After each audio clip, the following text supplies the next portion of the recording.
Hello everybody, God bless the world, Scott Stinker here, and welcome to this video where I reflect on this video I made last year called Yoda Succeeds Where Kreia Fails. I was talking about two characters within the Star Wars lore, and both of them are quite prominent within the Star Wars fanbase. Of course, people who have seen the majority of the Star Wars films will be familiar with Yoda, but people who delve deeper into the fan base will be familiar with Kreia. Two of them are very important in understanding the philosophy behind the Force. So I should probably remind you, what is the Force in Star Wars? It's described as this pantheistic energy source that comes from created life. It surrounds life, it binds life together, and it essentially combines this meditative thinking from Eastern mystical points of view, combined with a few Western values and twists from the monotheistic viewpoints, and combine that together and you get the Force. Many people would say that the Force is very similar to what's called, sorry, I've got notes here, something that's called Zoroastrianism, in which you have these, what basically like wizards combating each other. The Force is the main source of conflict between these two different groups throughout the Star Wars lore, the Jedi and Sith. George Lucas had set up his created story of Star Wars to showcase that there is a light side and a dark side. And the general moral lesson that George Lucas wanted to impart on the viewer is that there's a light side and it's better if people lean more towards the light side. So there's some implications in regards to the Force that come from that. I've talked about how in my previous video that about the implications of what it means to lean better on the light side and to not go towards the dark side, because in the Star Wars context, people lean towards the dark side when they want to take control by their own means in selfish ways, as well as be motivated by hatred. We see this throughout the Star Wars lore, such as how Palpatine wants to spread tyranny all throughout the galaxy through his manipulative means. We see this through the seething hatred that Darth Maul embraces in order to dominate his enemies. We see this in Count Dooku, in his means to try to have control. We see this in Anakin Skywalker, who would later become Darth Vader, in his personal self-inflicted pressure to become somebody great, only to fall by letting his own hubris get in the way. In the light side, we see people who struggle with the dark side, are tempted towards being on the dark side, but eventually lean towards good, such as choosing to be selfless rather than selfish. We see this in Luke Skywalker when he submits himself to the hypothetical greater good in the story, such as choosing to sacrifice himself rather than join Darth Vader in The Empire Strikes Back and in Return of the Jedi. We see this kind of self-sacrificial behavior again and again, and with the Jedi. Occasionally you'll get some people in between, like the Grey Jedi, who kind of go in between or things like that. But generally, on the whole, the lesson of Star Wars is it's better to lean towards the light side. That way you don't suffer from being on the bad side. So you have characters like Yoda teaching this sort of thing, but then something interesting happens in Star Wars Knights of the Old Republic 2, the video game, the creators of that game decided to question the Force. Because the Force is this impersonal entity that just seems to just perpetually exist.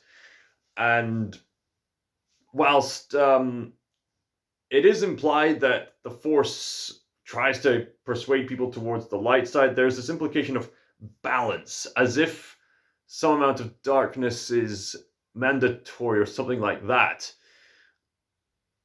And it's kind of odd that the Force is impersonal and yet personal at the same time.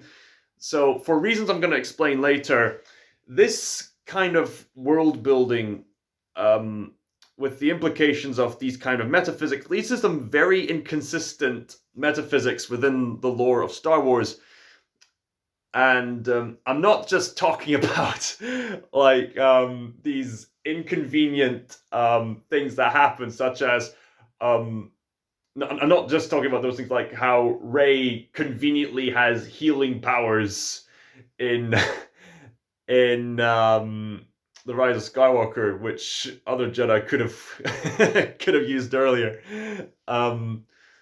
Or how some Jedi and some Sith suddenly get these powers that were not really explained or showcased in previous lore. I'm talking about the philosophy about the Force to begin with. I suppose it would make sense if the philosophy behind the Force had a shaky storytelling foundation, then of course the rest of the stories therein would have some shaky foundations too.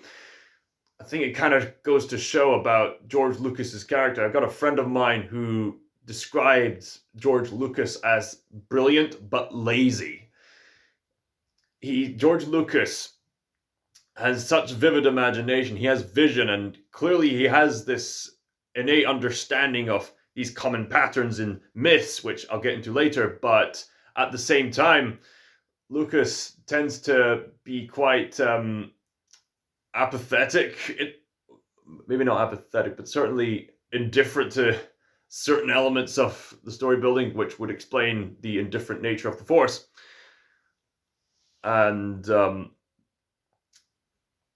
by the time Knights of the Old Republic Part 2 comes along, you have this character named Kreia come along to legitimately question the philosophical implications of the Force. Kreia challenges the characters, and by extension the player, into realizing the flaws that the Force has.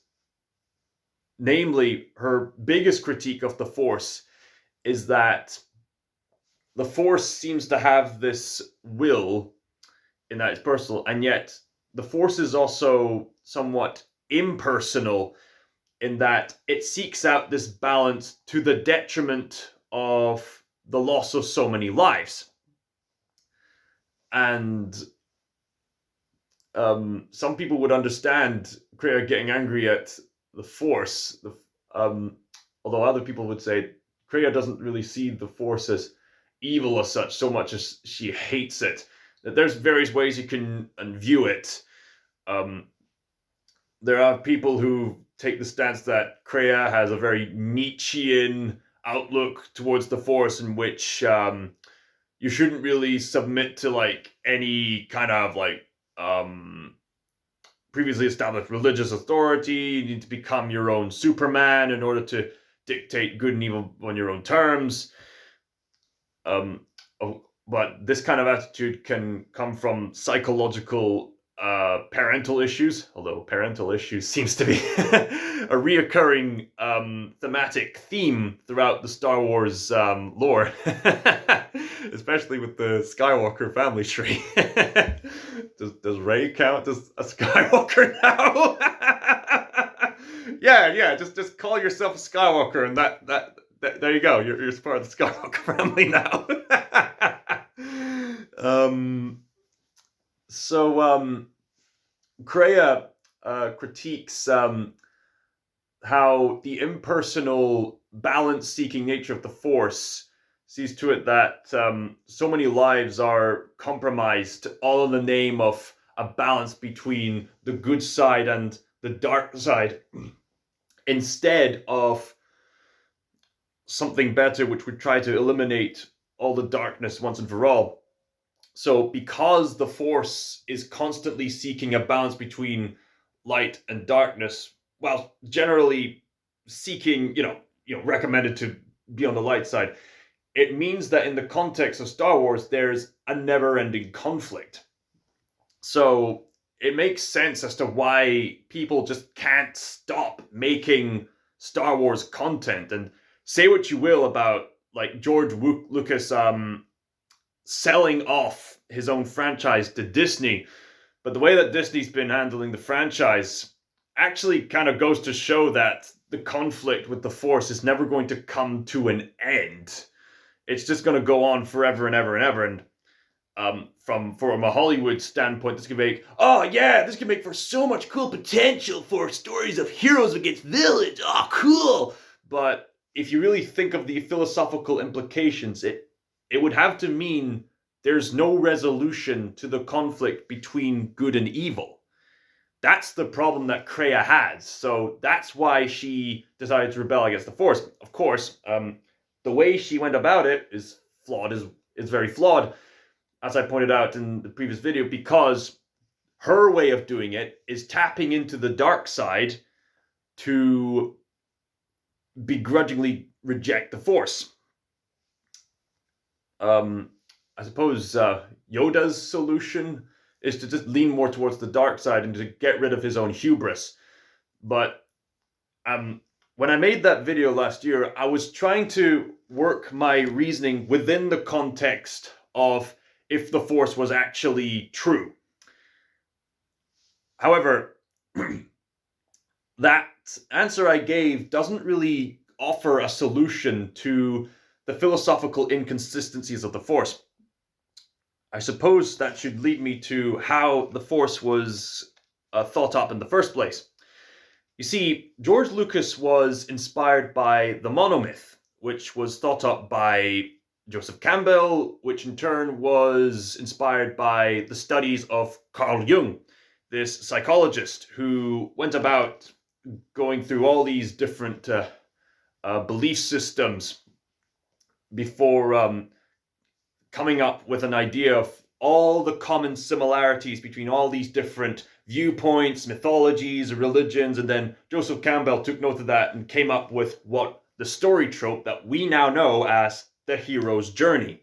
You see it everywhere. You see it in the King Arthur myths. You see it in Viking sagas. You see it in Tolkien's Lord of the Rings. You see it in almost every single story. There has to be some kind of heroes journey. I'm just going to check the time. I probably need to leave off very soon. Yeah.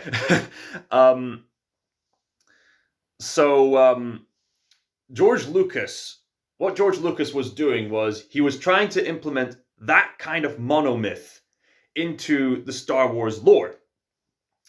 Now, if you were to make an entire worldview based on the concept of the monomyth, like if you were actually not just, I believe in this specific viewpoint out of all the other options of the monomyth.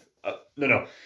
If you were to actually believe in the monomyth as a whole, instead of deciding to pick one particular viewpoint in the name of trying to search for truth, you would ultimately end up with what Joseph Campbell described as this sort of apathetic, indifferent form of pantheism, where you have to say all viewpoints are true and they're useful to some degree. So George Lucas took the monomyth and he looked at this concept of like the Force, which was thought up by some Eastern mystical view.